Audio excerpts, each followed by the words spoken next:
Hello students, मेरा नाम शिवमपुर Sharma and आज हम स्टार्ट करेंगे लाइफ प्रोसेस का क्लास 2। लास्ट क्लास में मैंने क्लास 1 में आपको फोटोसिंथेसिस तक कंप्लीट करा दिया था लाइफ प्रोसेस में। एंड आज हम स्टार्ट करेंगे वेजिटेटिव लीफ से। अब मैं थोड़ा समरी दे देता हूँ इस एक्सपेरिमेंट में क्या होता है। हमें इस एक्सपेरिमेंट में क्या करना है कि हमें चेक करना है कि लीफ में कहाँ पे स्टार्च स्टोर होता है। तो इस एक्सपेरिमेंट में हम क्या करते हैं, एक हम लीफ लेते हैं, ग्रीन लीफ लेते हैं। ग्रीन लीफ ली हमने, ठीक है। फिर उसको हमने क्या करा, अच्छे से साफ सुथरा करा और उसको हमने क्या करा, उसको हमने डाला उस पर आयोडीन सोल्यूशन। उस पर क्या डाला हमने, आयोडीन सोल्यूशन डाला। अब आयोडीन सोल्यूशन की एक खास बात होती है, आयोडीन स्टार्च के साथ रिएक्ट होके बनाता है ब्लू कलर। क्या बनाता है, ब्लू या ब्लैक कलर। तो जहां जहां लीफ में ग्रीन कलर है वहां पे क्या है, स्टार्च है, या वहां पे क्या है, क्लोरोफिल है। तो जो स्टार्च के साथ रिएक्ट करके आयोडीन क्या बना देगा, ब्लू कलर बना देगा। तो जहां जहां ब्लू कलर होगा हमें पता चल जाएगा कि वहां वहां क्या है, वहां वहां स्टार्च है या फिर वहां पे क्लोरोफिल है। तो इस एक्सपेरिमेंट में हमने क्या करा, हमने एक वेरीगेटेड लीफ एक्सपेरिमेंट है। हम कोई भी एक पत्ती तोड़ के ले आओ जो कहीं मतलब कोई ग्रीन कलर की पत्ती हो साफ सुथरी सी, उसको अच्छे से साफ करो, ठीक है। Boil in water, boil in alcohol है, जो भी अलग कलर होगा उसके लीफ में से हटा दो। फिर आयोडीन को उस पे, या तो उसको आयोडीन में डुबो दो या आयोडीन को उसके ऊपर थोड़ा डाल दो। तो क्या देखेंगे हम ये देखेंगे कि blue black colour with starch only on green sides. Blue black colour वहीं पे आएगा, ब्लू ब्लैक कलर वहीं पे आएगा जहां लीफ में स्टार्च स्टोर होगा। तो जहां जहां ब्लू ब्लैक हमने कलर देखा, हमने पता लग गया कि भाई स्टार्च कहाँ पे स्टोर होता है प्लांट में, लीव्स में। देखिए हमने यहाँ पे आयोडीन डाला तो जहां जहां पे ग्रीन कलर था वहां वहां पे ब्लू ब्लैक कलर हमारा हो गया। तो कंक्लूजन क्या निकलता है इस एक्सपेरिमेंट का, starch is present at green sites only. कि स्टार्च कहाँ पे प्रेजेंट होता है, only on green sites. Proving chlorophyll is essential for photosynthesis. ये प्रूव करता है कि क्लोरोफिल बहुत ही एसेंशियल पार्ट है किस चीज के लिए, फोटोसिंथेसिस के लिए। हमने अभी लास्ट क्लास में पढ़ा था ना, फोटोसिंथेसिस के लिए क्या क्या चीज यूज होती है। एक तो हमारा यूज होता है सनलाइट, सबसे पहला तो क्लोरोफिल ही। भाई क्लोरोफिल नहीं होगा, क्लोरोफिल नहीं होगा तो फोटोसिंथेसिस तो कहाँ होगा, वो तो साइट है क्लोरोफिल फोटोसिंथेसिस की। क्लोरोफिल और हमें चाहिए सनलाइट, हमें चाहिए CO2 और हमें क्या चाहिए, H2O। तो ये 4 एसेंशियल एलिमेंट्स है फोटोसिंथेसिस के लिए। तो हमने क्लोरोफिल तो चलो पत्तियों में होती है ऑलरेडी हमारी। अब CO2 हमारा मिल जाता है स्टोमेटा से, पानी मिल जाता है हमें जड़ों से, सनलाइट मिल जाता है हमें सन से। तो इस एक्सपेरिमेंट से ये पता चलता है कि क्लोरोफिल कितना इंपॉर्टेंट पार्ट प्ले करता है किसमें, एक मिनट, किसमें प्ले करता है हमारा, फोटोसिंथेसिस प्रोसेस के लिए। अब बात करेंगे हम CO2 के लिए। ये जो एक्सपेरिमेंट था, ये हमारा एक्सपेरिमेंट था क्लोरोफिल के लिए। ये एक्सपेरिमेंट किसके लिए था हमारा, क्लोरोफिल के लिए। अब ये जो दूसरा एक्सपेरिमेंट है ये हमारा CO2 के लिए, कि क्या कोई भी प्लांट विदाउट कार्बन डाइऑक्साइड अपना खाना बना सकता है या फिर फोटोसिंथेसिस प्रोसेस स्टार्ट कर सकता है विदाउट CO2। तो इसमें हम चेक करेंगे। देखिए इसकी मैं एक बार समरी दे देता हूं इसकी। इसमें क्या था, हमने एक प्लांट लिया, ठीक है, हरा भरा प्लांट लिया। हमने क्या करा, उसको उसके अंदर उसको ना ढक दिया, एक बेल जार से क्या करा हमने, उसको ढक दिया और उसके अंदर एक पोटेशियम हाइड्रोक्साइड की, एक प्लेट में पोटेशियम हाइड्रोक्साइड भर के उसके साइड में रख दिया हमने, ठीक है। और दूसरा प्लांट हमने रखा, दूसरा प्लांट क्या, दूसरा प्लांट हमने ऐसे ही रखा बिना KOH के। तो ये KOH क्या करता है, देखो हमने इन दोनों को क्या रखा, हमने सनलाइट में रख दिया। इन दोनों जार को हमने क्या करा, अब हमने रख दिया सनलाइट में। तो इसका मतलब उनको सनलाइट मिल रही है, पानी भी मैंने दे दिया उसे, क्लोरोफिल ऑलरेडी उसके पास, हमें क्या चेक करना है, हमें चेक करना है CO2 है या नहीं है इसके अंदर। तो जो KOH होता है, जो हमारा किसको बोलते हैं, KOH हमारा होता है पोटेशियम हाइड्रोक्साइड। पोटेशियम हाइड्रोक्साइड की एक खास बात होती है कि ये CO2 को एब्जॉर्ब कर लेता है। CO2 को क्या कर लेता है, ये एब्जॉर्ब कर लेता है। तो इस जार के अंदर जो बची कुची CO2 होगी उसको भी एब्जॉर्ब कर लेगा, उसको क्या कर लेगा, एब्जॉर्ब कर लेगा। और दूसरी वाले में हमने KOH नहीं रखा, तो इसके अंदर कुछ तो कार्बन डाइऑक्साइड होगी।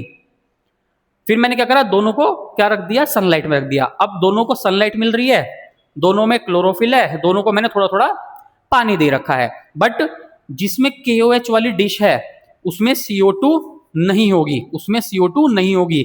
जिसमें KOH मैंने नहीं रखा, पोटेशियम हाइड्रोक्साइड नहीं रखा है, उसमें थोड़ी बहुत CO2 तो होगी। तो मैं बाद में ऑब्जर्व क्या करता हूं, बाद में फिर मैंने क्या करा, इसमें से एक पत्ती मैंने निकाली पहले पोटेशियम हाइड्रोक्साइड की, एक पत्ती मैंने किसकी निकाली, जिसमें पोटेशियम हाइड्रोक्साइड में रखा, जिस जार में पोटेशियम हाइड्रोक्साइड रखा हुआ है, या ए बोल देते चलो, A जार और B जार। मैंने एक पत्ती कहां से निकाली, A जार के प्लांट से, उसको फिर से आयोडीन सोल्यूशन में डिप किया। ब्लू ब्लैक कलर नहीं आएगा। अगर ब्लू ब्लैक कलर नहीं आया तो हमें क्या पता चलता है, स्टार्च नहीं बना, स्टार्च नहीं बना, फोटोसिंथेसिस प्रोसेस नहीं हुआ। क्यों नहीं हुआ, क्योंकि इस जार में, A जार में कार्बन डाइऑक्साइड नहीं था। वही मैं अगर B जार का लीफ निकालता हूं और उसको आयोडीन सोल्यूशन में डिप करता हूं, तो जो लीफ होगी, जहां जहां ग्रीन होगी वहां पे क्या होगा, ब्लू ब्लैक कलर आ जाएगा। तो इससे हमें पता चलता है carbon dioxide is essential for photosynthesis. समझ आया बच्चों? ठीक है, अब हम नेक्स्ट स्लाइड पे बढ़ते हैं। हमने फोटोसिंथेसिस पढ़ लिया।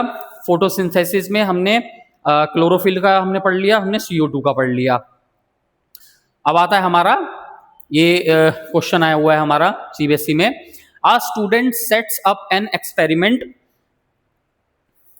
To show that carbon dioxide is necessary for photosynthesis. कि उसने भी एक एक्सपेरिमेंट करा कि जो कार्बन डाइऑक्साइड होता है वो फोटोसिंथेसिस के लिए इंपॉर्टेंट होता है। अभी जो मैं एक्सपेरिमेंट कराया वही है। फिर क्या कर रहा है, he places a potted plant in a transparent airtight bell jar. वही जो हमने एक्सपेरिमेंट कराया अभी जो चल रहा है। Inside the jar he also keeps a watch glass containing potassium hydroxide. कि उसने एक वॉच ग्लास रखी, उसमें पोटेशियम हाइड्रोक्साइड था। हाँ जी सर, जो आपने एक्सपेरिमेंट में बताया था वो सब इस क्वेश्चन में लिखा हुआ है। अब ये आगे क्या पूछ रहा है, आगे ये पूछ रहा है what is the role of potassium hydroxide in the experiment. क्या बताया था बच्चों, आंसर तो जल्दी कमेंट करो, क्या आंसर था। एक्सपेरिमेंट KOH के लिए क्या यूज हुआ था इसमें, हाँ, कार्बन डाइऑक्साइड को एब्जॉर्ब करने के लिए, एक्स्ट्रा कार्बन डाइऑक्साइड को एब्जॉर्ब करने के लिए जो जार के अंदर ऑलरेडी होगी। दूसरा, why is the plant kept in sunlight after setting up the apparatus. दोनों जार को सनलाइट में क्यों रखा होगा, अरे भैया बिना सनलाइट के तो फोटोसिंथेसिस होगा ही नहीं, लाइट एनर्जी चाहिए उसे। तो इसलिए क्या करते हैं हम, उसको फोटोसिंथेसिस का प्रोसेस स्टार्ट करवाते हैं। जैसे इसमें ये आंसर हो गया और ये आंसर हो गया, to provide sunlight so as to make sure that all other conditions for photosynthesis are satisfied. See, what result will confirm that CO2 is necessary for photosynthesis. कौन सा रिजल्ट बताता है कि CO2 फोटोसिंथेसिस के लिए बहुत ही इंपॉर्टेंट है। तो हमने जब उसको क्या करा, आयोडीन सोल्यूशन में डाला था, एक तो KOH वाली डिश वाला बीकर था, तो उसका क्या हुआ था, ब्लू ब्लैक कलर नहीं हुआ था। और दूसरा हमारा जार था, उसकी हमने लीफ चेक करी थी, वो तो उसमें ब्लू ब्लैक कलर आ गया था। तो यही इसमें समझा रखा है, after few hours if we test leaves with iodine solution they don't turn blue black, proving no starch is formed and hence no photosynthesis occurred. क्यों नहीं हुई, क्योंकि उस जार में CO2 था ही नहीं, इसलिए फोटोसिंथेसिस प्रोसेस नहीं हुआ। और CO2 बहुत ही एसेंशियल है।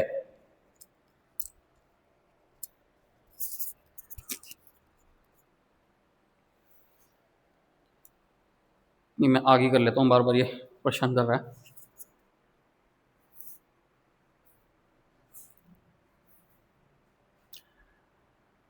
अब हमारा आता है न्यूट्रिशन इन अमीबा। देखिए मैं छोटी ही शॉर्ट वीडियोस रखूंगा जिससे आप भी थोड़ा थोड़ा टाइम स्लॉट लेके पढ़ते रहे, इंटरेस्ट आपका बना रहे और भी सब्जेक्ट्स पे भी साथ साथ फोकस कर सके। इतनी लंबी वीडियोस देखते देखते हम कभी कभार थक जाते हैं, तो short short videos 20-20 minute 15-15 minute की मैं वीडियोस बनाऊंगा। इस वीडियो का टाइम हो गया ऑलरेडी 10 मिनट्स हो गया है, तो मैं 5 मोर मिनट्स और लूंगा। तो इसमें क्या है, न्यूट्रिशन इन अमीबा। अमीबा खाना कैसे खाता है। पहले अमीबा होता क्या है। अमीबा है हमारा एक यूनिसेल्युलर ऑर्गेनिज्म है जिसमें एक सेल होता है, उसको हम बोलते हैं यूनिसेल्युलर। दूसरा एक ये होलोजोइक न्यूट्रिशन में आता है। किस में आता है ये, होलोजोइक न्यूट्रिशन में आता है, ये इसमें आता है हमारा होलोजोइक न्यूट्रिशन में। तीसरा ये किस टाइप का है, एक हेट्रोट्रॉफिक न्यूट्रिशन है। हेट्रो मतलब दूसरे पे डिपेंड करना। 3 टाइप पढ़ाए थे ना, हेट्रोट्रॉफिक था और उसमें भी क्या है, होलोजोइक है। हम कौन से है, हम किसके अंदर आते हैं, हम भी तो होलोजोइक के अंदर आते हैं।